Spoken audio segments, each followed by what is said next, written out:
Drama के start में हम हमारी हीरोइन लू वैन को देखते हैं, जिसकी शादी ली फैमिली के यंग मास्टर से फोर्सफुली करवा दी जाती है और आज उनकी वेडिंग नाइट है। ली फैमिली का बटलर उसे एक रूम में धक्का देकर कहता है कि अब तुम्हें हमारे यंग मास्टर को अच्छे से सर्व करना होगा।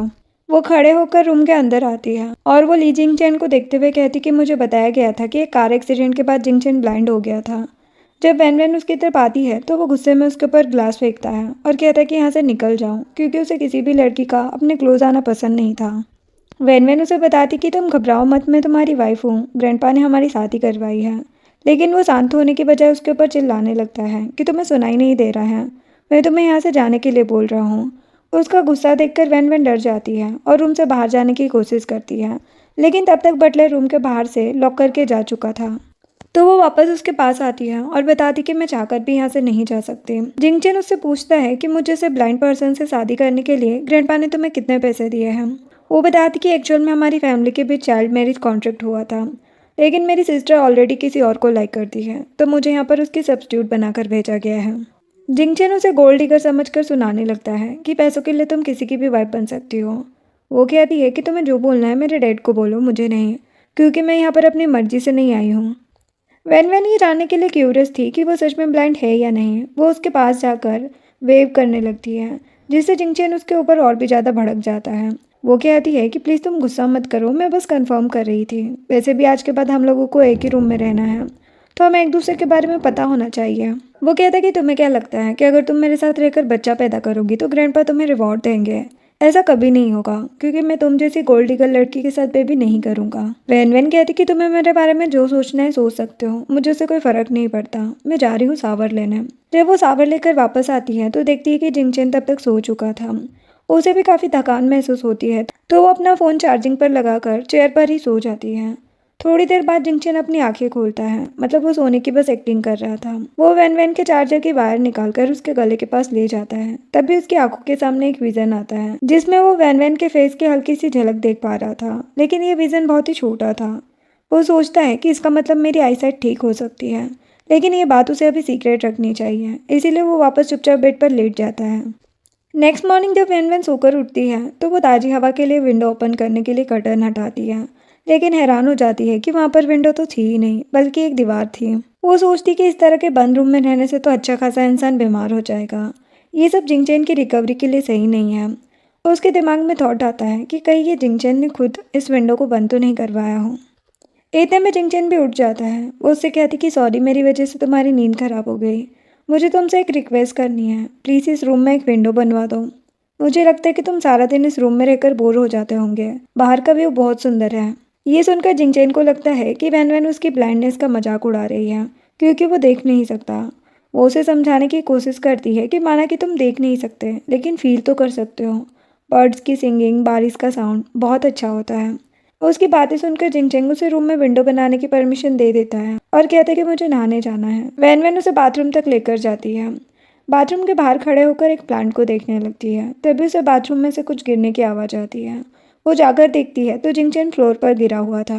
वो उसकी हेल्प करने की कोशिश करती है, लेकिन वो फ्रस्ट्रेट होकर उसे वहाँ से जाने के लिए कहता है। वैन वैन को भी गुस्सा आ जाता है। वो कहती कि बस करो, बहुत हो गया, मैं कब से तुम्हारे साथ अच्छे से बिहेव करने की कोशिश कर रही हूँ, लेकिन तुम मुझे कब से सुनाए जा रहे हो और डांटे जा रहे हो। मैं तुम्हारी पालतू डॉगी नहीं हूँ।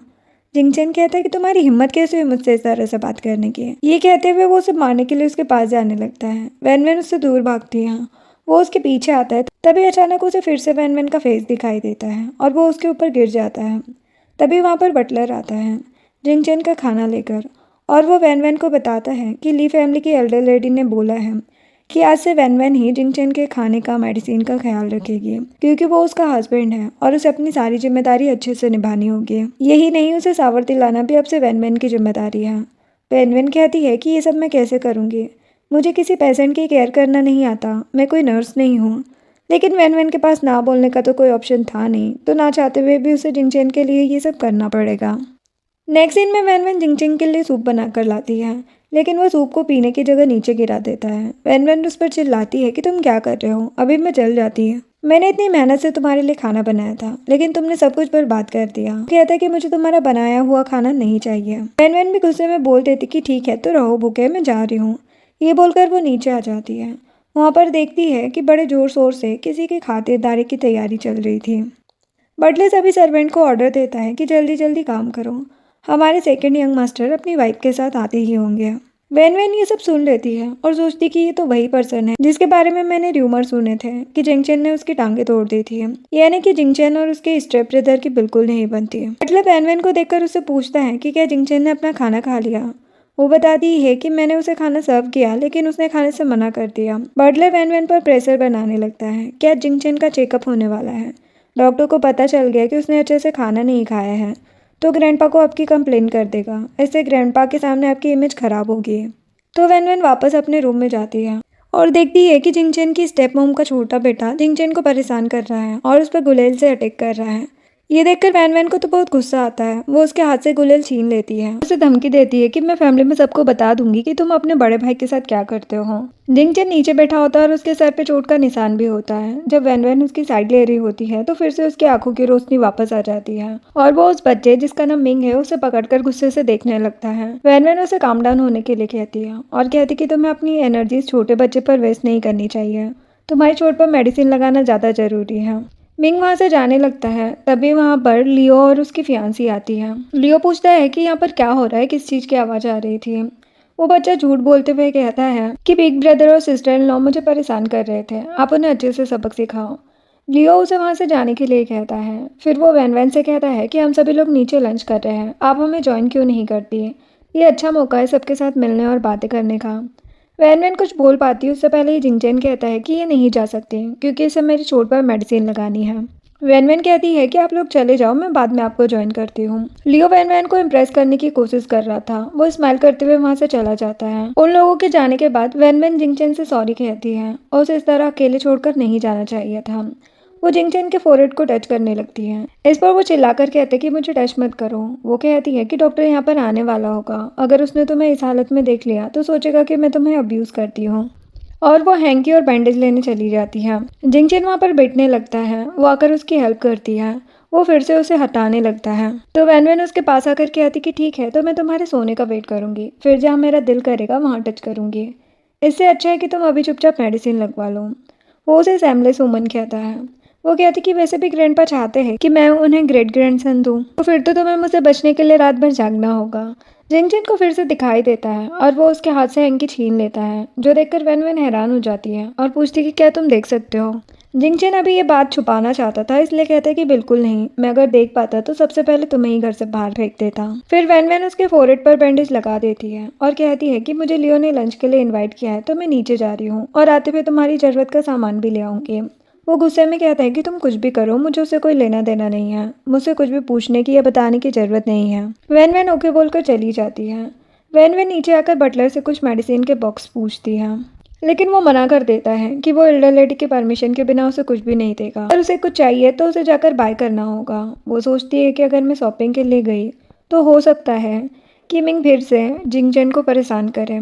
इतने में जिंगचैन का स्टेप ब्रदर लियो वहाँ पर आ जाता है। वो बटलर को कहता है कि मेरी सिस्टर इन लॉ फ्यूचर में तुमसे कुछ भी मांगे तो उन्हें मना नहीं करना है, अभी के अभी मेडिसिन बॉक्स उनके रूम में रखवाओ।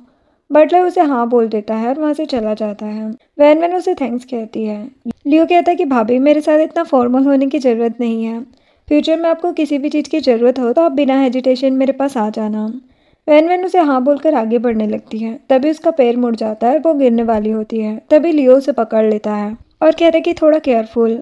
वो हेल्प करने के लिए थैंक्स बोलकर वहाँ से चली जाती है। वो सोचती है कि इसका टच मुझे जरा भी अच्छा नहीं लगा। मुझे लगता है कि ये जितना डिसेंट पर्सन बन रहा है उतना है नहीं, या तो फिर मैं कुछ ज़्यादा ही सोच रही हूँ। नेक्स्ट सीन में वैन वैन जिंगचैन के लिए बाहर से खाना पैक करवा के लाती है और रूम में आकर देखती है कि डॉक्टर उसका चेकअप कर रहा है। डॉक्टर वैन वैन को देखकर कहता है कि तुम जरूर मिस्टर ली की वाइफ होगी, तुमसे मिलकर अच्छा लगा। वैन वैन के हाथ में बाहर का खाना देखकर डॉक्टर उस पर गुस्सा करने लगते हैं कि ये खाना जिंगचैन के लिए जरा भी अच्छा नहीं है, ये बहुत ज़्यादा ऑयली और स्पाइसी होगा। वैन वैन पूछती है कि तो फिर मुझे क्या करना होगा। वो कहते हैं कि तुम्हें यंग मास्टर के लिए खुद से कुकिंग करनी होगी। वैन वैन का तो बिल्कुल मन नहीं था, इसलिए वो जिंगचैन से पूछती हैं क्योंकि उसे लगा था कि जिंगचैन तो मना ही कर देगा, लेकिन वो हाँ बोल देता है। उसे तो बहुत गुस्सा आ रहा था। डॉक्टर वैन वैन को एक रेसिपी बुक देते हैं। वैन वैन तो परेशान हो जाती है कि मुझे अभी सड़ू इंसान के लिए खाना भी बनाना पड़ेगा, लेकिन उसके पास मना करने का ऑप्शन तो होता नहीं है। अब जाते हुए डॉक्टर वैन वैन को एक रोज इसेंशियल ऑयल की बोतल देता है और कहता है कि इसे जिंगचेन के नहाने के पानी में मिला देना, इससे उसे अच्छी नींद आएगी। वैन वैन कहती कि ठीक है। नेक्स्ट सीन में वैन वैन जिंगचेन के लिए खाना बना कर लाती है और जिंगचेन भी उस मील को अच्छे से एंजॉय कर रहा था। उसके फेस पर एक चावल का दाना लग गया था। वैन वैन उसे देखकर हंसने लगती है कि वैसे तो ये इंसान इतना डेंजरस बनता है और बिल्कुल बच्चों की तरह खाना खा रहा है। वो उसके फेस को क्लीन करने लगती है, लेकिन उसका टच करना जिंगचेन को पसंद नहीं आता। वो उसे कहता है कि मैंने तुम्हें मना किया है ना कि मुझे बार बार टच मत करो। मेरा डिनर हो गया है, अब मुझे नहाने जाना है। तो वैन वैन बाथटब में डॉक्टर का दिया हुआ रोज एसेंशियल ऑयल डाल देती है। दूसरी तरफ लियो अपनी मॉम से बात कर रहा था। वो गुस्से में कहती है कि ये लड़की मुझे सीरियसली नहीं ले रही है, कहीं हमारा प्लान उल्टा ना पड़ जाए। मुझे तो डर है कि अगर वो जिंगचेन की अच्छे से केयर करेगी तो हो सकता है वो जल्दी ठीक हो जाए। मॉम कहती है कि मैं बटलर को बोल दूंगी, वो जिंगचेन की मेडिसिन को चेंज कर देगा। इधर जिंगचेन शावर लेकर बाहर आता है। वो बहुत ही ज़्यादा हॉट फील कर रहा था।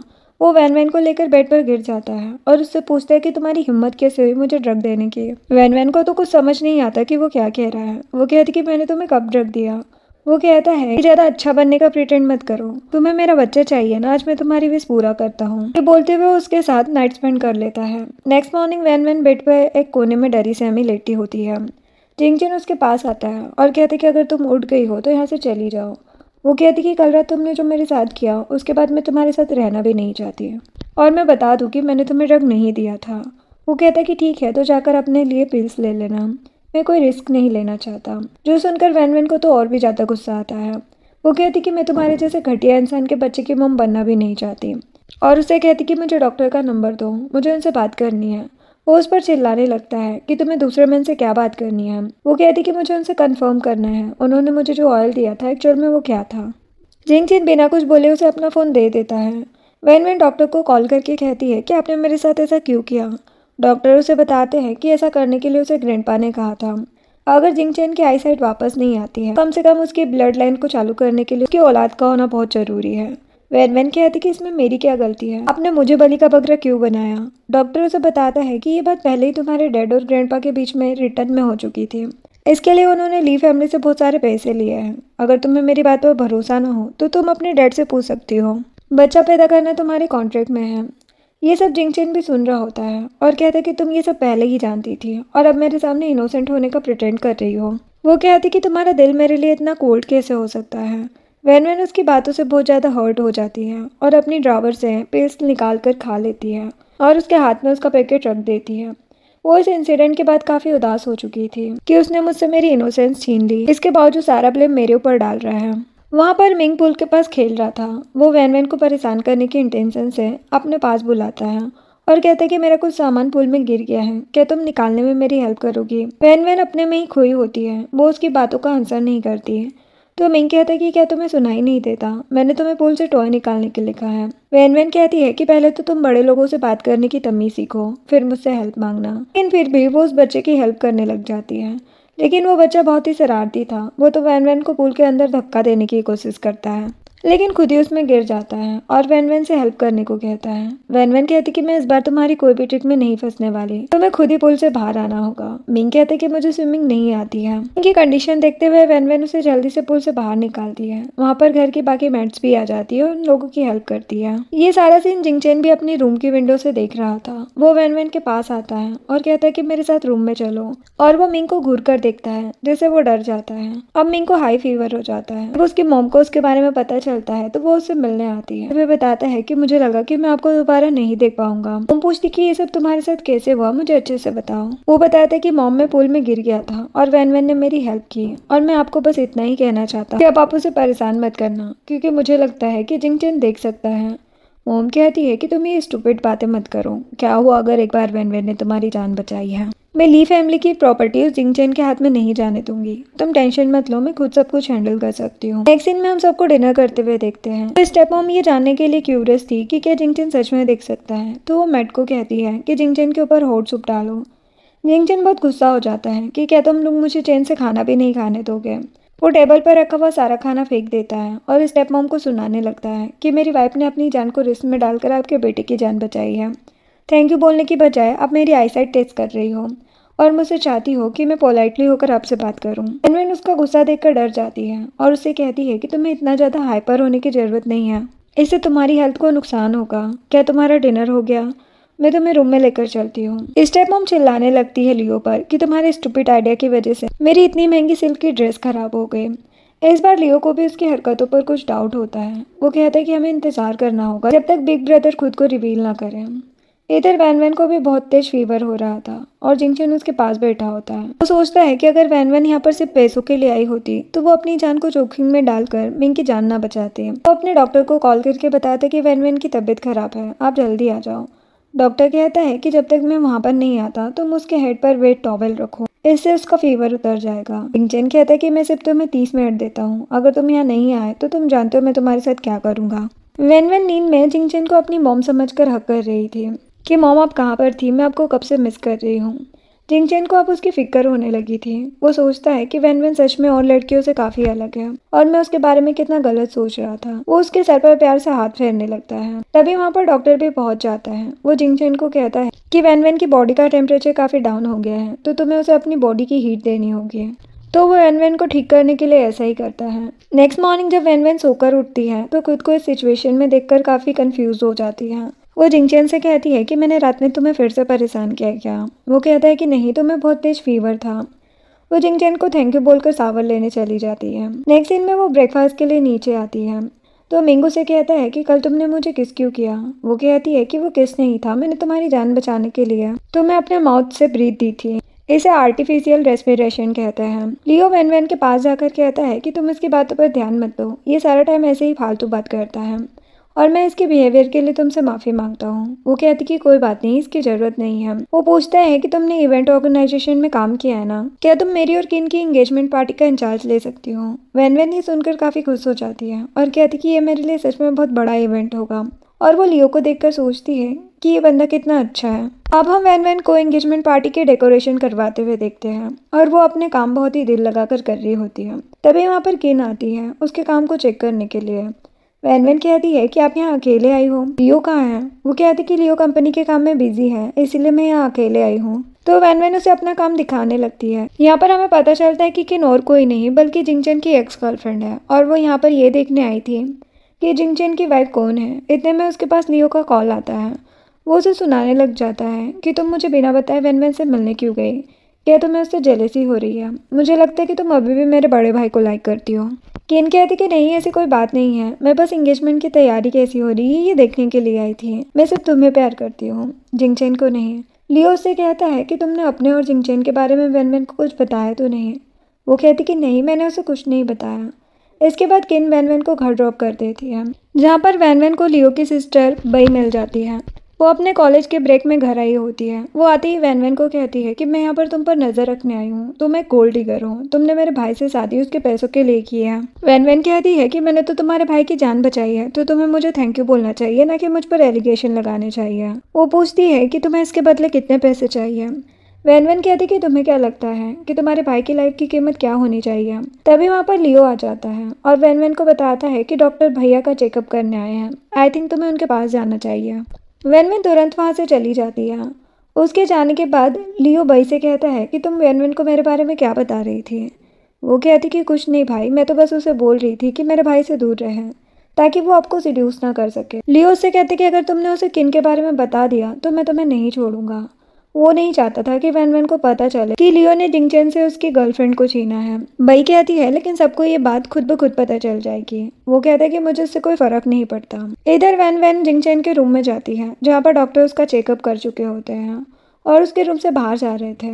डॉक्टर वैन वैन से पूछते हैं कि आजकल तुम कैसा फील कर रही हो? वो कहती कि मैं ठीक हूँ, लेकिन आप ये सब क्यों पूछ रहे हो? उसे याद दिलाने लगता है कि तुम भूल गई ग्रैंडपा ने तुम्हें यहाँ पर क्यों भेजा है, उन्हें जिंगचन का बेबी चाहिए। वैन वैन कहती है कि मैं यहाँ जिंगचन की देखभाल करने आई हूँ, मैं बेबी नहीं करूँगी। डॉक्टर गुस्से में कहते कि ठीक है, मैं जा रहा हूँ ग्रैंडपा के पास, उन्हें बता दूंगा कि तुम अपना कॉन्ट्रैक्ट पूरा नहीं कर रही। इसके बदले में ग्रैंडपा तुम्हारी फैमिली को दिए हुए पैसे वापस ले लेंगे। वैन वैन को पता है कि उसके डैड पैसे तो वापस देने वाले नहीं हैं, तो वो डॉक्टर को रोकने के लिए कहती है कि हम बैठकर बात नहीं कर सकते हैं। वो कहता है कि इसका सिर्फ एक सॉल्यूशन है, तुम्हें जिंगचन की ब्लड लाइन को आगे बढ़ाना होगा। ग्रैंडपा बहुत एक्साइटेड है अपने ग्रैंड चाइल्ड को देखने के लिए, वरना फिर मेरे पास बहुत सारी मेडिसिन हैं जिंगचन को हैंडल करने के लिए, चाहिए तो मुझे बता देना। तभी जिंगचन वैन वैन को आवाज़ देता है कि मुझे पानी चाहिए। जल्दी से उसके पास चली जाती है। जिंगचन पूछता है कि तुम डॉक्टर से अकेले में क्या बात कर रही थी। वो कहती कि तुम्हारे ग्रैंडपा तुम्हारे बच्चे के साथ खेलना चाहते हैं। वो पूछता है कि तुमने उन्हें क्या कहा। वो बताती कि मैंने उन्हें साफ साफ मना कर दिया है, मैं यहाँ पर तुम्हारी केयर करने आई हूँ, बच्चा पैदा करने नहीं। जो सुनकर जिंगचन को गुस्सा आता है कि वो उसके लिए वैसा फील नहीं कर रही है जैसा वो कर रहे हैं, क्योंकि उसे अब वैन वैन पसंद आने लगी थी। नेक्स्ट सीन में लियो उन लोगों के रूम के बाहर आता है। वो वैन वैन को अपनी एंगेजमेंट का इनविटेशन देता है कि तुम मेरे भाई के साथ जरूर आना। वो कहती है कि तुम्हें ये कार्ड खुद अपने भाई को देना चाहिए। वो कहता है कि मेरे भाई से कुछ खास बनती नहीं है, तुम ही दे देना। वैन वैन वो कार्ड लेकर जिंगचन के पास आती है और बताती है कि तुम्हारे भाई की एंगेजमेंट है, क्या तुम वहाँ चलना पसंद करोगे। तो वो हाँ बोल देता है। अब हमें लियो और किन की एंगेजमेंट का सीन दिखाया जाता है। एंगेजमेंट सेरेमनी बस स्टार्ट ही होने वाली थी, तभी जिंगचन वहाँ पर आता है। उसे देखकर सभी लोग हैरान हो गए थे, क्योंकि पिछले 2 सालों से वो अपने घर से बाहर नहीं निकला था। सभी लोग उसके बारे में बातें करने लगते हैं कि हमें तो लगा था कि ली फैमिली ने जिंगचन को छोड़ दिया है, लेकिन जिंगचन को अपने सामने देखकर नर्वस होने लगती है। लियो उसकी कमर पर हाथ रखकर कहता है कि अच्छा हुआ जिंगचन यहाँ पर आ गया, मैं भी चाहता हूँ कि वो हम दोनों के हैप्पी मोमेंट को एंजॉय कर सके। वैन वैन जिंगचन को देखकर इम्प्रेस हो जाती है और कहती है कि मेरा हस्बैंड आज बहुत हैंडसम लग रहा है। तभी बाइक की हील फंस जाती है और वैन वैन उसकी हेल्प करने के लिए उसके पास जाती है। तभी झूमर उनके ऊपर गिर जाता है, जिसकी वजह से बाइक के पैर में चोट लग जाती है और काफी ब्लड भी आया था। जिंगचन जल्दी से उसके पास आता है और उसे अपनी गोद में उठाकर हॉस्पिटल ले जाता है। सभी लोग हैरान हो जाते हैं कि इसका मतलब जिंगचन की आई साइट अब वापस आ चुकी है। बेचारी वैन वैन ये देखकर सैड हो जाती है कि जिंगचन पहले से ही देख सकता था और ये बात उसने मुझसे छुपाई। इनफैक्ट वो उसे इग्नोर करके किन को अपने साथ ले गया। नेक्स्ट इन हॉस्पिटल का दिखाया जाता है, जहाँ पर किन एडमिट होती है और जिंगचन उसके साथ था। तभी लियो भी वहाँ पर पहुँच जाता है और जिंगचन से पूछता है कि भाई आपने बताया क्यों नहीं कि आपकी आंखें अब ठीक हो गई है। वो उसे इग्नोर करता है और किन से कहता है कि तुम्हारा फियांसे यहाँ पर आ गया है, तो मैं अब चलता हूँ। लियो कहता है कि भाई तुम्हें जाने से पहले मुझे एक्सप्लेन करना होगा। आफ्टर ऑल तुम मेरी एंगेजमेंट पार्टी में से मेरी फियांसी को उठा कर ले आए। वो कहता है कि तुम किन के ज़्यादा क्लोज थे, तुम्हें मुझसे पहले उसकी हेल्प करनी चाहिए थी। वो कहता है कि एक्चुअल में उस टाइम घबरा गया था मैं, इसलिए कुछ समझ नहीं आया कि मैं क्या करूँ। जिंगचन कहता है कि तुम जिस लड़की से शादी करने वाले हो उसे प्रोटेक्ट भी नहीं कर सकते, तो तुमसे क्या ही उम्मीद की जा सकती है। जिस पर लियो हंसते हुए कहते कि ओ अच्छा ऐसी बात है, तो तुमने अपनी वाइफ का क्यों नहीं सोचा, तुम उसे इग्नोर करके यहाँ आ गए। भाभी को भी तो चोट लगी थी। जिस पर उन दोनों में बहस होने लगती है। किन कहती कि मुझे बहुत थकान हो रही है और जिंगचन से कहती है कि मुझे लगता है कि तुम्हें वैन वैन के पास जाना चाहिए, हो सकता है उसे भी तुम्हारी जरूरत हो। जिंगचन वहां से चला जाता है, जिसके बाद लियो किन के करीब जाता है और कहते कि मेरे भाई की आई साइट ठीक हो गई है, तो लगता है अब तुम वापस उसके पास जाना चाहती हो। किन नर्वस हो जाती है और कहती कि तुम क्या बकवास कर रहे हो, मैं तुमसे प्यार करती हूँ, वैसे भी मैं बहुत थक गई हूँ, अब मुझे रेस्ट करना है। वो कहता है कि मैं तो बस मजाक कर रहा था। वो उसे एंगेजमेंट रिंग निकाल कर पहनाने लगता है। इधर हम वैन वैन को देखते हैं, उसके हाथ पर भी चोट लगी हुई थी। वो जिंगचन के रूम पर नॉक करती है। जिंगचन अंदर से डोर ओपन करता है और कहते कि मुझे पता है कि तुम्हारे मन में बहुत सारे सवाल होंगे, लेकिन मैं तुम्हें हर एक सवाल का जवाब दे सकता हूँ। वैन वैन कहती है कि जो भी कुछ हुआ वो मैंने अपनी आंखों से देख लिया है, तो अब तुम्हें कुछ भी एक्सप्लेन करने की ज़रूरत नहीं है। तुम अपनी वाइफ को इग्नोर करके अपने भाई की फियांसी को हॉस्पिटल लेकर चले गए। वो कहते कि किन का काफ़ी ब्लड लॉस हो चुका था, उसे हॉस्पिटल लेकर जाना ज़रूरी था। मैं सच बोल रहा हूँ, इसके अलावा मेरी कोई इंटेंशन नहीं थी। वो कहती है कि अब मुझे तुम्हारी किसी भी बात पर यकीन नहीं है। तुमने मुझसे ये बात भी छुपाई कि तुम देख सकते हो, तो मेरा तुम पर भरोसा करना बहुत मुश्किल है। लेकिन मैं तुमसे एक बात पूछना चाहती हूँ, इतने टाइम तक मेरे साथ खेलने के बाद तुम्हें कैसा लगा। वो कहता है कि मैंने तुम्हारे साथ कोई गेम नहीं खेला, मैं खुद को तब तक एक्सपोज नहीं करना चाहता था जब तक मेरी आइज सेटल ना हो जाए। वैन वैन कहती कि अच्छा इसीलिए तुमने सबसे पहले किन को बताया कि तुम देख सकते हो। ये सब देखकर मुझे यकीन हो गया है कि एंगेजमेंट पार्टी में आए गेस्ट सच बोल रहे थे, तुम अभी भी किन को ही लाइक करते हो। वो कहता है कि ऐसा कुछ भी नहीं है। वैन वैन कहती है कि मैं तुमसे कोई फालतू बात नहीं करना चाहती, मुझे भूख लगी है, मैं खाने जा रही हूँ। वो उसका हाथ पकड़ लेता है और कहता है कि तुम मुझसे दूर नहीं जा सकती। वैन वैन उसे याद दिलाती है कि हमारा रिश्ता सिर्फ एक कॉन्ट्रैक्ट है और अब तुम्हारी आंखें ठीक हो गई है, तो अब मुझे तुम्हारे साथ एक रूम में रहने की जरूरत नहीं है और ना ही हम दोनों एक दूसरे की पर्सनल लाइफ में इंटरफेयर कर सकते हैं। जो सुनकर वो वैन वैन को गोद में उठा लेता है और बेड पर लाता है और कहता है कि तुम मुझसे दूर नहीं जा सकती। आज ग्रैंडपा की विश को मैं पूरी कर देता हूँ, उनके ग्रेट ग्रैंडसन से मिलने की। वो वैन वैन के साथ रोमांस करने लगता है। तभी उसकी नज़र वैन वैन के हाथ पर पड़ती है जहाँ बैंडेज लगी थी। वो पूछता है कि क्या तुम्हें दर्द हो रहा है। वैन वैन गुस्से में वहाँ से उठकर चली जाती है। नेक्स्ट सीन में हम लियो की मॉम को देखते हैं, जो काफ़ी परेशान नजर आ रही थी। वो लियो से पूछती है कि अब हम क्या करेंगे। जिंगचन अब देख सकता है। लियो कहता है कि डोंट वरी, सब ठीक होगा। मेरे पास एक आइडिया है। और वो आइडिया क्या है वो हमें स्टोरी में आगे पता चलेगा। इधर जिंगचन काफ़ी गुस्से में होता है और लियो को बहुत मारता है कि अब तुम्हें पता चलेगा असली बॉस कौन है, और उसे वैन वैन से दूर रहने के लिए कहता है। तभी मैड आकर बताती कि वैन वैन आ गई है। जिंगचन रुक जाता है और वैन वैन के पास जाता है। वैन वैन लियो को देखकर पूछती कि तुमने अपने भाई को क्यों मारा। वो उसका फेस पकड़कर कहता है कि उसकी तरफ मत देखो। मार खाने के बाद लियो की हालत खराब हो जाती है। उसकी मॉम उसे इस कंडीशन में देखकर चिल्लाने लगती है और कहती कि तुमने मेरे बेटे की क्या हालत कर दी है, मेरे बेटे ने क्या बिगाड़ा था तुम्हारा। वैन वैन को लग रहा था जिंगचन और लियो के बीच किन को लेकर फाइट हुई है। तभी वहाँ पर जिंगचन और वैन वैन से मिलने के लिए ग्रैंडपा आते हैं। वो बहुत ही खुश थे। जिसके बाद ग्रैंडपा उन दोनों को लेकर एक रूम में आते हैं और अपनी स्टिक से जिंगचन को मारने लगते हैं और कहते हैं कि तुम्हें शर्म नहीं आती, तुमने लियो की एंगेजमेंट पार्टी में उसकी फियांसी की हेल्प की, क्या तुम्हें अपनी वाइफ नजर नहीं आई? अगर तुमने दोबारा मेरी क्यूट डॉटर इन लॉ के साथ ऐसा किया तो मैं तुम्हारी टांगें तोड़ दूंगा। 2 साल पहले तुम्हारा कार एक्सीडेंट हुआ था जिसकी वजह से तुम ब्लाइंड हो गए थे। मैं आज तक उस एक्सीडेंट के बारे में नहीं भूला हूँ। तुम्हारी आंखें सिर्फ वैन वैन की वजह से ठीक हुई है, तो तुम्हें उसे अच्छे से ट्रीट करना होगा। जिंगचन कहता है कि ग्रैंडपा मैं समझ गया। ग्रैंडपा कहते कि ठीक है तो यहाँ से दफ़ा हो जाओ। वो कहता है लेकिन ये तो मेरा रूम है। ग्रैंडपा उसे फिर से अपनी स्टिक से मारते हैं और कहते हैं कि आजकल तुम ज़्यादा ही बोलने लगे हो। तो जिंगचन वहाँ से चला जाता है। ग्रैंडपा विंडो को देखते हुए कहते हैं कि मुझे याद है कि जिंगचन ने मुझे बताया था कि तुम्हें नेचर देखना बहुत पसंद है, क्या तुम मेरे साथ बाहर गार्डन में वॉक करोगी? और ग्रैंडपा उसे फैमिली जेट पेंडेंट देते हैं और कहते हैं कि ये हमारी फैमिली का खानदानी विरासत है, सिर्फ ली फैमिली की बहू इसे पहन सकती है। वैन वैन काफ़ी इमोशनल हो जाती है। वैन वैन ग्रैंडपा के साथ अच्छा टाइम स्पेंड करती है। ग्रैंडपा जाते हुए भी जिंगचन को फ़ोन करते हैं कि अगर तुमने मेरी बहू को अवॉइड किया और उस किन की तरफ देखा तो मैं तुम्हें छोड़ूंगा नहीं। ग्रैंडपा के जाने के बाद जिंगचन वैन वैन के पास जाता है और पूछता है कि ग्रैंडपा ने तुम्हें क्या कहा। वो कहती कि कोई खास बात नहीं है, उन्होंने मुझे जेड पेंडेंट दिया है। जिंगचन उस पेंडेंट को देखकर कहता है कि ये पेंडेंट मेरी मॉम पहना करती थी। वैन वैन उसे कहती है कि ये पेंडेंट तुम रख लो। वो कहता है कि नहीं ये तुम्हारा है, ग्रैंडपा ने तुम्हें दिया है। वो कहती कि ठीक है तो मैं इसे संभाल कर रखूंगी। वो कहता है कि अगर तुम इसे सेफ रखना चाहती हो तो तुम्हारा इसे पहनना सबसे सेफ होगा। और वो वैन वैन को वीचेट पर ऐड कर लेता है, जो देखकर वैन वैन शॉक्ड होकर पूछती कि तुमने मुझे वीचेट पर ऐड क्यों किया। वो कहता है कि तो क्या हुआ, तुम मेरी वाइफ हो और हमें एक दूसरे के साथ कनेक्ट रहना चाहिए। वो उसे पकड़कर अपने क्लोज करता है और अपना लव एक्सप्रेस करता है और कहता है कि डरो मत, तुम मुझ पर भरोसा कर सकती हो। नेक्स्ट सीन में वो दोनों एक दूसरे के साथ वॉक कर रहे थे। वैन वैन जिंगचन को बताती है कि ग्रैंडपा ने मेरे फादर से डील की थी, अगर मैं तुमसे शादी करूंगी तो वो मुझे 3 मिलियन देंगे। उन पैसों से मैं अपनी मॉम की हेल्प करना चाहती हूँ। मैं जानती हूँ तुम इस शादी से खुश नहीं हो और ना ही मुझे कोई राइट है तुम्हारी लाइफ में इंटरफेयर करने का। जिंगचन उसे कहता है कि ऐसी कोई बात नहीं है। तभी सामने से लियो और किन वहाँ पर आ जाते हैं। वैन वैन उससे पूछती कि अब तुम्हारा पैर कैसा है। वो कहती कि अब मैं ठीक हूँ। किन काफ़ी नर्वस हो रही थी, ऐसा लग रहा था कि लियो ज़बरदस्ती उसे अपने साथ रखता है। जिंगचन वैन वैन से कहता है कि चलो हम ग्रैंडपा के पास चलते हैं, उन्होंने हमें डिनर पर बुलाया है। उन दोनों के जाने के बाद लियो किन से कहता है कि तुम इतनी ज़्यादा अनकंफर्टेबल क्यों फील कर रही हो, तुम तो जिंगचन के साथ 5 सालों से रिलेशनशिप में थी और वैन वैन को यहाँ आए हुए सिर्फ कुछ ही महीने हुए हैं, लेकिन मुझे लगता है कि उसने जिंगचन के दिल में तुमसे ज़्यादा जगह बना ली है। साथ ही ग्रैंडपा ने उसे खानदानी जेट पेंडेंट भी दिया है, जो सुनकर किन को जरा भी अच्छा नहीं लगता। वो उसे कहता है कि अब रोने वाला फेस मत बनाओ और मेरे साथ चल के ग्रैंडपा को अच्छे से रिस्पेक्ट दो। नेक्स्ट सीन में वैन वैन और जिंगचन ग्रैंडपा से मिलने जाते हैं। उन्हें देखकर ग्रैंडपा बहुत खुश हो जाते हैं। वो वैन वैन को अपने पास बैठने के लिए कहते हैं और पूछते हैं कि क्या तुम्हें चेस खेलना आता है। वो कहती कि नहीं ग्रैंडपा, मुझे चेस खेलना नहीं आता।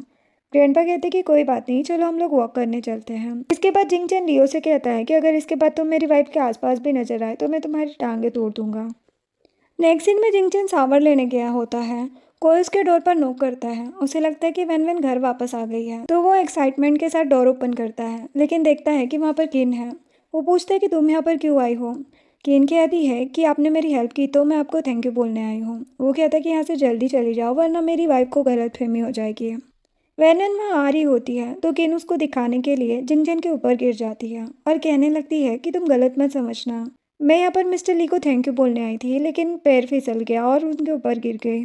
वैन वैन कहती कि मैं ग्रैंडपा के साथ बाहर गई थी तो तुम मेरे हस्बैंड से मिलने आ गए, तुम्हें नहीं लगता ये चीज़ सही नहीं है। केन कहती है कि रिस्पेक्ट से बात करो, क्योंकि जैसा आप सोच रही हो वैसा हमारे बीच में कुछ नहीं है। वैन वैन कहती कि मुझे पागल मत बनाओ, तुम लोगों के बीच में क्या है वो मैं एंगेजमेंट वाले दिन देख चुकी हूँ और अब तुम जिंगचन के पास वापस आना चाहती हो। जिंगचन उन दोनों को लड़ता हुआ देखकर परेशान हो जाता है और कहते कि बस करो और जाओ यहाँ से। वैन वैन को लगता है कि उसने उसे वहाँ से जाने के लिए कहा है, तो वो सैड होकर वहाँ से जाने लगती है। जिंगचन उसका हाथ पकड़कर उसे रोकता है और किन को वहाँ से जाने का बोलकर डोर उसके मुंह पर बंद कर देता है। किन गुस्से में कहती है कि ये लड़की 1 महीने में इतनी ज़्यादा स्पेशल कैसे हो सकती है, जो उसने जिंगचन के दिल से मुझे रिप्लेस कर दिया। इधर वैन वैन काफ़ी नाराज होती है। जिंगचन उसे मनाता है और बताता है कि मेरा यकीन करो, मेरा किन से कोई लेना देना नहीं है। वैन वैन कहती है इसका मतलब वो खुद ब खुद तुम्हारी बाहों में गिर गई थी। वैन वैन को किन से काफ़ी जेलसी हो रही थी। जिंगचन उसे समझाने की बहुत कोशिश करता है और वो वैन वैन को देखकर समझ जाता है कि उसने वैन वैन को कितना ज़्यादा हर्ट कर दिया है। वो सारी बातों को याद करने लगता है। वैन वैन उससे कहती है कि तुम जो चाहे कर सकते हो, मेरा तुम्हें कंट्रोल करने का कोई इरादा नहीं है। ये बोलकर वहाँ से चली जाती है। नेक्स्ट डे वो अपनी मॉम से मिलने जाती है। वो अपनी मॉम को बताती कि मुझे एक नई जॉब मिल गई है और साथ ही डैड भी मुझे फाइनेंशियल सपोर्ट कर रहे हैं। मॉम उसके लिए खुश होती है और कहती कि अगर तुम ना होती तो ये ट्रीटमेंट सेंटर कब का बंद हो चुका होता। यहाँ पर हमें पता चलता है कि वैन वैन की मॉम अनाथ बच्चों के लिए एक एनजीओ चला रही है। वैन वैन कहती कि ऐसे मत बोलो, अगर आपने उस दिन मुझे ना बचाया होता तो ह्यूमन ट्रैफिक वाले गुंडे मुझे पकड़ कर ले जाते हैं। जिससे हमें पता चलता है कि ये वैन वैन की रियल मॉम नहीं है, लेकिन उन्होंने हमेशा उसे अपनी बेटी की तरह ही पाला है। तभी वहाँ पर उसकी स्टेप सिस्टर आ जाती है। वैन वैन की step sister Lily Van Van से काफी नफरत करती है। वो वैन वैन से कहती है कि तुम यहाँ पर क्यों आई हो, तुम्हारा यहाँ वेलकम नहीं है। मॉम कहती कि ऐसे मत बोलो, तुम फाइट मत करो, फादर ने चैरिटी में काफी पैसे दिए हैं। जो सुनकर लिली हैरान हो जाती है और कहती कि लगता है वैन वैन ने आपको सच नहीं बताया, डैड ने उसे 3 मिलियन के लिए बेच दिया। वैन वैन गुस्सा होकर कहती है कि लिली तुम यहाँ से चली जाओ, यहाँ पर सीन क्रिएट करने की कोशिश मत करो। लेकिन मॉम को तो ये बात सुनकर सदमा लगता है और उनकी तबीयत खराब होने लगती है। वो वैन वैन पर गुस्सा करती है कि तुमने झूठ बोलकर हमारी हेल्प की। लिली कहती है कि और नहीं तो क्या, डैड की कंपनी तो खुद ही पहले प्रॉब्लम में चल रही है, वो तुम्हें 3 मिलियन का फंड कहाँ से देंगे। वैन वैन की मॉम बहुत ज़्यादा डिसहार्ट होकर वहाँ से चली जाती है। जिसके बाद वैन वैन लिली को डांटने लगती है और कहती है कि तुम्हें क्या जरूरत थी ये सब मॉम को बताने की। लिली कहती कि मेरे सामने तुम्हें अच्छा बनने की एक्टिंग करने की ज़रूरत नहीं है, तुम जिंगचन से डिवोर्स ले लो क्योंकि मैं उससे शादी करना चाहती हूँ। उन लोगों के बीच फाइटिंग हो जाती है। लिली गुस्से में वहाँ से चली जाती है। वैन वैन अपनी मॉम से मिलने के लिए उनके पीछे जाती है, लेकिन एक लड़की उसे रोककर कहती है कि मैडम तुमसे मिलना नहीं चाहती, अच्छा होगा तुम यहाँ से चली जाओ। वैन वैन को बहुत बुरा लग रहा होता है। तभी वहाँ पर पुलिस आ जाती है। लिली ने उसके ऊपर केस कर दिया था। वो लोग उसे पुलिस स्टेशन ले जाते हैं और कहते हैं कि जब तक तुम्हारी बेल नहीं हो जाती तुम्हें यहीं पर रहना होगा। दूसरी तरफ जिंगचन 2 सालों के बाद वापस ऑफिस आता है और लियो को ना चाहते हुए भी प्रेसिडेंट की पोजीशन को छोड़ना पड़ता है। जिंगचन कंपनी के मेंबर से बात कर रहा होता है। तभी वैन वैन उसे कॉल करती है तो वो अपना फोन सेक्रेटरी को देता है आंसर देने के लिए। वो वैन वैन का कॉल उठाकर बोलता है कि बॉस अभी मीटिंग में है, मैं उनका सेक्रेटरी हूँ, अगर कोई इंपॉर्टेंट मैसेज है तो आप मुझे बता दो। वैन वैन सोचती है कि सालों बाद जिंगचन आज फर्स्ट टाइम कंपनी गया है तो नेचुरल सी बात है कि वो बिजी होगा, मुझे उसे डिस्टर्ब नहीं करना चाहिए। तो वो सेक्रेटरी से कह देती है कि मीटिंग ओवर होने के बाद जिंगचन को बता देना कि मैं पुलिस स्टेशन में हूँ। ऑफिस में सभी लोग जिंगचन को ठीक होकर काम पर आने के लिए कॉन्ग्रेचुलेशन बोल रहे होते हैं। सेक्रेटरी उसे बताता है कि आपकी वाइफ का फोन आया था, वो पुलिस स्टेशन में है। जिंगचन उस पर गुस्सा करता है कि ये बात तुमने मुझे पहले क्यों नहीं बताई और वो वैन वैन के पास जाने के लिए निकल जाता है। वैन वैन काफी मायूस होकर पुलिस स्टेशन में बैठी थी। जिंगचन उसे कॉल करके पूछता है कि क्या हुआ। वो बताती कि मैंने किसी को मारा था और पुलिस ने मुझे अरेस्ट कर लिया। वो पूछता है कि तुम कैसी हो, तुम्हें तो कुछ नहीं हुआ है ना। वो कहती कि नहीं मैं ठीक हूँ। वो कहता है कि तुम्हें टेंशन लेने की जरूरत नहीं है, मैं तुम्हें पिक करने आ रहा हूँ। तभी लियो जिंगचन के पास आकर कहता है कि ब्रदर तुम मीटिंग छोड़कर कहाँ जा रहे हो, ये मीटिंग बहुत इंपॉर्टेंट है। अच्छा भाभी पुलिस स्टेशन में है, मेरे पास वैसे भी बहुत फ्री टाइम है, अगर तुम कहो तो मैं उन्हें पिक करने चला जाता हूँ। पेट्री कहता है कि बॉस आप मीटिंग अटेंड कर लो, पुलिस स्टेशन में फ़ोन करके मैं सिचुएशन हैंडल कर दूंगा। लियो के माइंड में एक डर्टी आइडिया आता है। वो सोचता है कि क्यों ना इस सिचुएशन का फ़ायदा उठाया जाए वैन वैन को प्रोवोक करने के लिए। इधर वैन वैन काफ़ी देर से जिंगचन के आने का वेट कर रही थी। वो सोचती कि क्या हुआ, जिंगचन अभी तक आया क्यों नहीं। तभी वहाँ पर एक पुलिस ऑफिसर आता है और कहता है कि ये मैटर ख़त्म हो गया है, लेकिन दोबारा ऐसा कुछ मत करना। वो पूछती है कि मुझे पिक करने कौन आया है। वो कहता है कि कोई नहीं आया, मुझे ली ग्रुप के सेक्रेटरी का कॉल आया था। वैन वैन सोचती है कि जिंगचन ने इस सिचुएशन में भी मुझे अकेला छोड़ दिया और खुद आया नहीं। वैन वैन पुलिस स्टेशन से निकलने के बाद जिंगचन के ऑफिस जाती है। वो नोटिस करती है कि जिंगचन अपने काम में बिजी है और उसकी तरफ देख भी नहीं रहा, तो वो एक साइड में जाकर बैठ जाती है। लेकिन जिंगचन अपने काम से फ्री होते ही वैन वैन के पास जाकर उसे किस करने ही वाला होता है और कहता है कि थैंक गॉड तुम्हें कोई चोट नहीं लगी। लेकिन तभी वहाँ पर उसका एक फ्रेंड आ जाता है। वो वैन वैन को उसके ऑफिस की एम्प्लॉय समझता है और कहता है कि किन से ब्रेकअप के बाद अब तुम इस लड़की को डेट कर रहे हो। जिंगचैन कहता है कि थोड़ा रिस्पेक्ट से बात करो, ये मेरी वाइफ है। जो सुनकर वो तो हैरान हो जाता है कि जिंगचैन ने शादी भी कर ली है और उसे पता भी नहीं चला। वो वैन वैन से माफ़ी मांगता है और उसे अपनी ज्वेलरी शॉप पर आने के लिए इनविटेशन देता है। उसका बिजनेस कार्ड देखकर वैन वैन काफ़ी हैरान हो जाती है और कहती है कि ये तो बहुत ही पॉपुलर ब्रांड है, इसकी सारी ज्वेलरी स्टेटस और स्टाइल का सिंबल है। वो कहता है कि भाभी आप बहुत ब्यूटीफुल हो, क्या मैं आपकी कुछ फ़ोटोज़ ले सकता हूँ और उन फ़ोटो को मैं अपने ज्वेलरी ब्रांड के प्रमोशन में यूज़ करूँगा, उसके बदले आप मेरे स्टोर से जो चाहो वो ले सकती हो। जो सुनकर वो खुश हो जाती है। वैन वैन जब जिंगचैन के फ्रेंड से बात कर रही होती है तो जिंगचैन को तो काफ़ी ज़्यादा जेलसी होने लगती है। वो अपने फ्रेंड से कहने लगता है कि मुझे लगता है कि तुम बहुत बिजी पर्सन हो, तुम्हें यहाँ से जाना चाहिए। और वैन वैन से पूछता है कि क्या तुम्हें मेरा फ्रेंड इतना ज़्यादा अच्छा लग रहा था जो तुम मुझसे इतना हंस हंस के बातें कर रही थी। वो कहती कि हाँ, वो मेरा आइडियल डिज़ाइनर है। तो वो गुस्से में एक सांस में गर्म टी पी लेता है और उसका मुंह जल जाता है। फिर वैन वैन जिंगचैन से कहती है कि क्या तुम मुझ पर एक फेवर कर सकते हो, मेरी डीन मॉम को हमारी शादी के बारे में पता चल गया है, वो बहुत ज़्यादा वरीड है। क्या तुम उनसे एक बार मिल सकते हो ताकि उन्हें यकीन हो जाए कि हमारी शादी फेक नहीं है। और प्लीज़ मॉम के सामने थोड़ा प्रिटेंड कर लेना कि तुम मुझसे बहुत प्यार करते हो, हालांकि मुझे पता है कि तुम्हारा फर्स्ट और लास्ट लव किन है। जो सुनकर जिंगचैन सोचता है कि चाहे कुछ भी कर लूँ मैं, तुम्हें मुझ पर यकीन ही नहीं हो रहा है, क्या तुम मुझे इतना बेकार समझती हो। लेकिन वो उसकी मॉम से मिलने के लिए मान जाता है और कहता है कि ठीक है, हम लोग कल ही तुम्हारी मॉम से मिलने चलते हैं। वैन वैन कहती कि इतनी भी अर्जेंट नहीं है, जब तुम्हारे पास टाइम हो तब मिल सकते हैं। जिसके बाद जिंगचैन फिर से अपना काम करने लग जाता है और वैन वैन उसका वेट करते हुए उसके ऑफिस में ही सो जाती है। फिर जिंगचैन उसे वहां से ले जाने के लिए गोद में उठाता है। तभी वैन वैन की आँख खुल जाती है। जिंगचैन कहता है कि हमें कहीं जाना है, मेरे साथ चलो। वैन वैन कार में उससे पूछती कि हम कहाँ जा रहे हैं। वो कहता है कि ज्वेलरी शॉप, हम तुम्हारी मॉम से मिलने जाने वाले हैं ना, तो हमारे पास कपल वेडिंग रिंग होना जरूरी है। वो कहती कि हाँ, तुम ठीक कह रहे हो, हम किसी छोटी मोटी दुकान से नकली रिंग खरीद लेते हैं। वो कहते कि हमें नकली रिंग खरीदने की क्या ज़रूरत है। वैन वैन कहती कि हम लोगों की शादी भी तो फेक है, फिर रिंग असली हो या नकली क्या फ़र्क पड़ता है। जिंगचैन तो वैन वैन के एटीट्यूड से फ्रस्ट्रेट हो जाता है और कहता है कि मैं तुम्हें कल पुलिस स्टेशन पिक करने नहीं आया, इसीलिए तुम बच्चों की तरह हरकतें कर रही हो। जिसके बाद वो दोनों अपने फ्रेंड की ज्वेलरी शॉप पर जाकर कपल रिंग्स खरीदते हैं। फिर नेक्स्ट डे वो लोग मॉम से मिलने जाते हैं। वैन वैन अपनी मॉम से कहती है कि मेरे हस्बैंड आपसे मिलने आए हैं, आप प्लीज़ बेफिक्र हो जाओ, क्योंकि वो मुझसे बहुत प्यार करते हैं। मॉम वैन वैन को कहती कि तुम बाहर जाओ, मैं तुम्हारे हस्बैंड से अकेले में बात करना चाहती हूँ। वैन वैन के वहाँ से जाने के बाद मॉम जिंगचैन से कहती कि मेरी बेटी को अकेला छोड़ दो, क्योंकि मैं जानती हूँ कि तुम उसके लिए सही पर्सन नहीं हो। वो कहता है कि आप मुझे ऐसा क्यों कह रही हैं, मैं उससे बहुत प्यार करता हूँ। मॉम कहती कि मुझे तुम्हारी बातों पर जरा भी यकीन नहीं है। तो वो उन्हें अपनी वेडिंग रिंग दिखाता है, जिस पर मॉम और भी ज़्यादा भड़क जाती है और उसके सामने एक मैगजीन रखती है जिसके कवर पर जिंगचैन की फ़ोटो थी, जिसमें जिंगचैन ने किन को गोद में उठाया था और उसके पीछे वैन वैन होती है। मॉम कहती है कि मैंने अच्छे से देखा है कि मेरी बेटी के हाथ में कोई भी वेडिंग रिंग नहीं है, ये रिंग तुमने मुझे दिखाने के लिए अभी करी दी है, प्लीज़ मेरी बेटी की लाइफ बर्बाद मत करो, इससे अच्छा है तुम अभी यहाँ से चले जाओ। थोड़ी देर बाद वैन वैन वहाँ पर वापस आती है। मॉम उससे कहती है कि तुम फेक शादी को ख़त्म कर दो, मैं तुम्हारी रिस्पॉन्सिबिलिटी लूँगी और मैं तुम्हारी शादी किसी अच्छे इंसान से करवाऊँगी। इन सब बातों से मॉम की तबीयत ख़राब होने लगती है।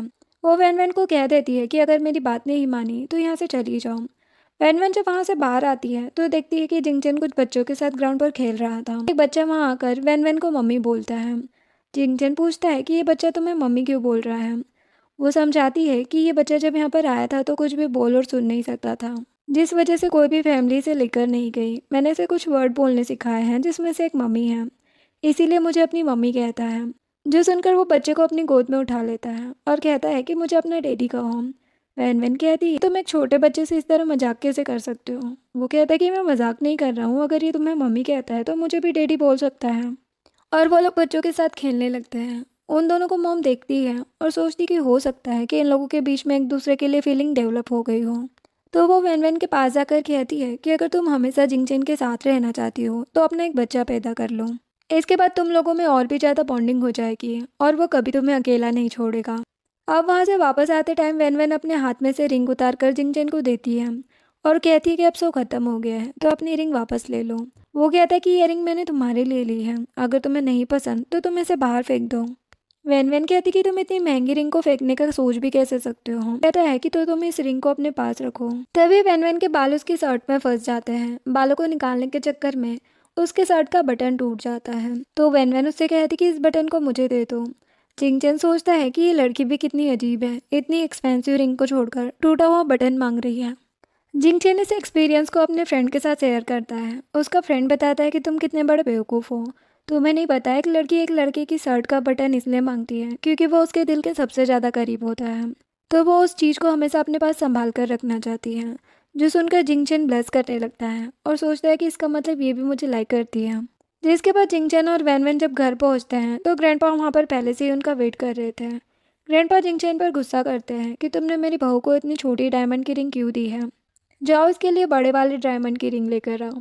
रात में वैन वैन किचन में पानी लेने के लिए आती है और देखती है कि लियो अकेला बैठकर ड्रिंक कर रहा है। वैन वैन उसके पास जाती है और पूछती कि क्या हुआ, क्या तुम किसी बात से परेशान हो।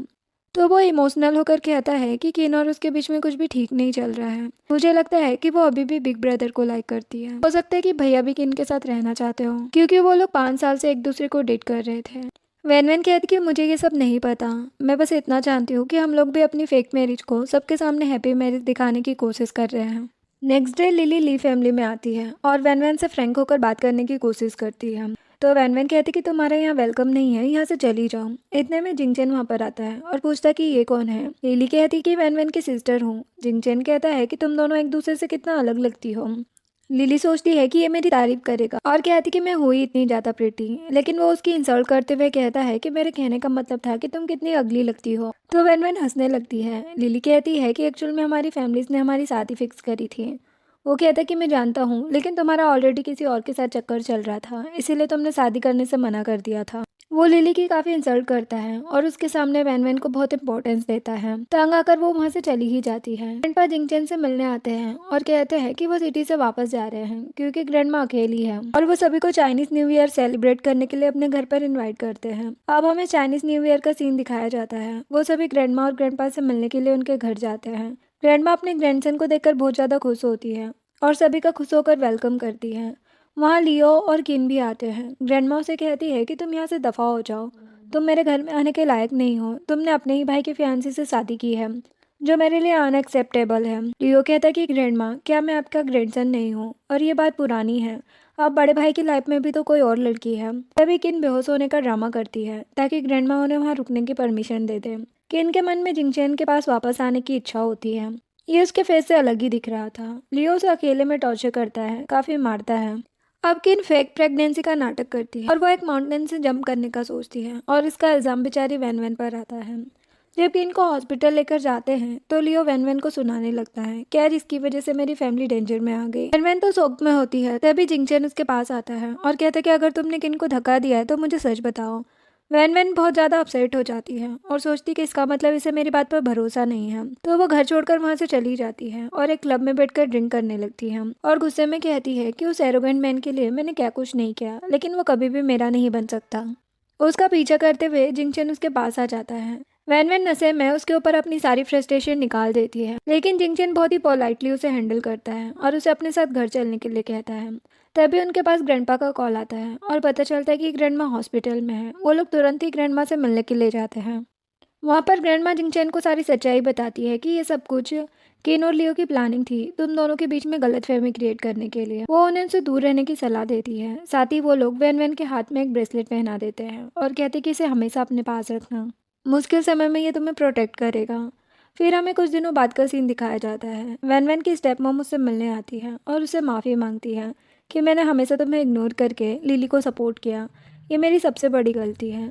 वैन वैन उन्हें कहती कि कोई बात नहीं, मेरे दिल में आपके लिए कोई नफरत नहीं है, और वो उन्हें हक करने लगती है। तभी उसकी स्टेप मॉम उसके नेक पर नशे का इंजेक्शन लगाती है। जब वैन वैन को होश आता है तो वह एक रूम में होती है। उसे पता चलता है कि ये सारी प्लानिंग लिली और लियो ने मिलकर की है। वैन वैन के हाथ में जो ब्रेसलेट होता है उसके ऊपर जीएसपी ट्रैकर लगा होता है। उसकी हेल्प से जिंगचैन उस तक पहुंच जाता है। लियो के गुंडे वैन वैन को एक पहाड़ी पर ले जाते हैं। उन लोगों ने वैन वैन और किन के गले पर चाकू लगाया हुआ था और कहते कि तुम दोनों में से सिर्फ एक को बचा सकते हो। किन प्रिटेंड करती है कि मेरी बेली में ली फैमिली का बेबी है और मेरी बेबी की कोई गलती नहीं है, इसलिए मुझे बचा लो।